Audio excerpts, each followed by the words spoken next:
cheating tragedy, just passing through. Writing in another language is like being a tourist. You are not in your maternal home. There are some exceptions, such as people with multiple homelands who may linguistically blur the boundaries between them. As a Spanish speaker, you might say, I feel comfortable venturing into other Latin languages. That is why I hope my boldness with English does not offend anyone. Least of all, the spirits of Shakespeare, Blake, and so many others.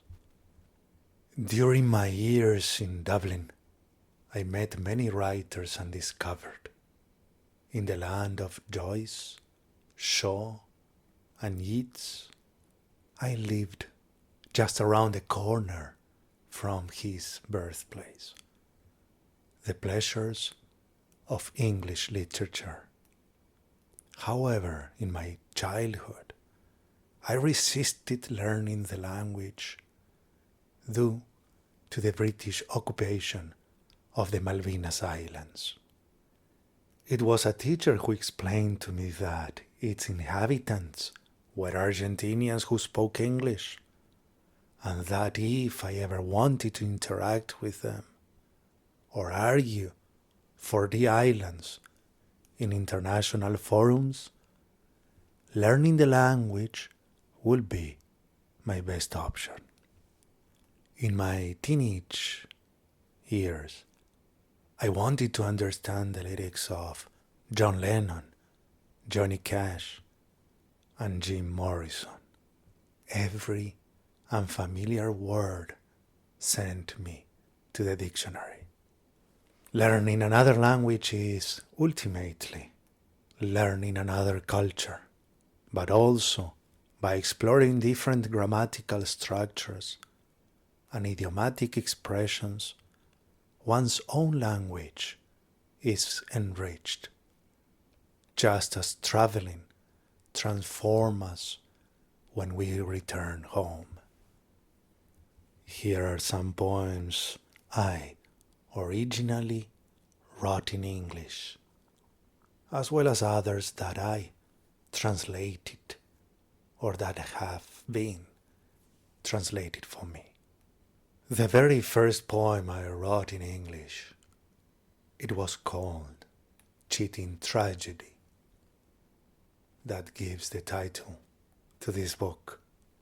A poet here on earth is like a warrior near death, for he dreams of success, no matter how long it takes. A dreamer within yourself is like God's loveliness, for he loves you above the rest, no matter how hard it gets. A lover in your life is like finding the meaning of being alive, for she feels the same as your heart, no matter where you are. This one is called Muse of My Life. Not hugging you might be my chance to kiss the ugly side of life while I dance with the ghost of a nightmare that's never gone. Not loving you must surely be the death of love. If I look forward to meeting my needed muse, it means you are already being wildly harassed, for there's no other real or vital desire than kissing your heart when you stand nude. Do not trust in what we think we haven't done.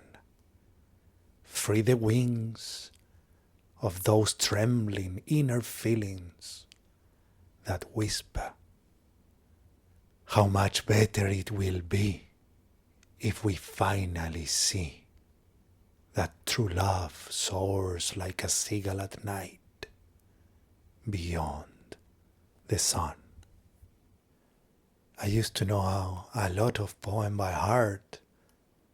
Now, because I have too many, not saying too good, it's not so easy anymore. But I do remember during my first trips, while I was traveling around the world, that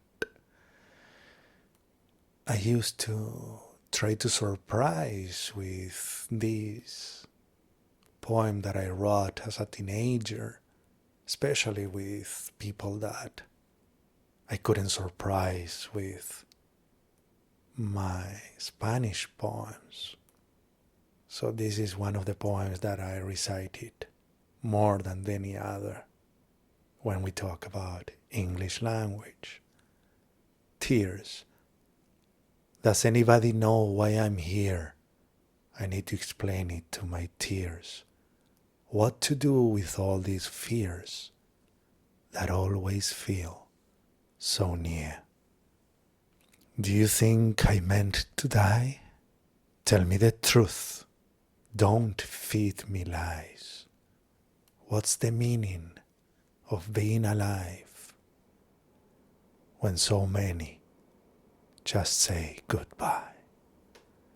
What can I do for them when they embrace their hell? How can I understand them if they fear themselves as well? What's my purpose in this land? What am I supposed to do with my hand if I am just a man who only knows the weight of this harm? And this poem I translated from Spanish as I originally wrote it and named it. Miren al poeta. Look at the poet. The poet does not drink wine. He sips the blood of Christ with reverence. The poet does not eat. He devours life with passion. The poet does not smoke cigars. He sends smoke signals to distant lands. The poet does not gaze at women. He makes them gaze at him. The poet does not engage in sex. He shields the woman with his body. The poet does not give flowers. He prefers to see them live naturally. The poet does not walk. He moves forward, dancing tango. The poet does not speak. He's always reciting. The poet does not sleep. He dreams. The poet does not have friends. He surrounds himself with brothers. The poet is never locked away. He is a professional escape artist. The poet does not know how to obey. He is an obsessive liberator. The poet does not live in heaven. He swears he has seen it. The poet is a warrior. He gives his life for peace. The poet does not write. He spills his blood. The poet does not die. He goes to live with God.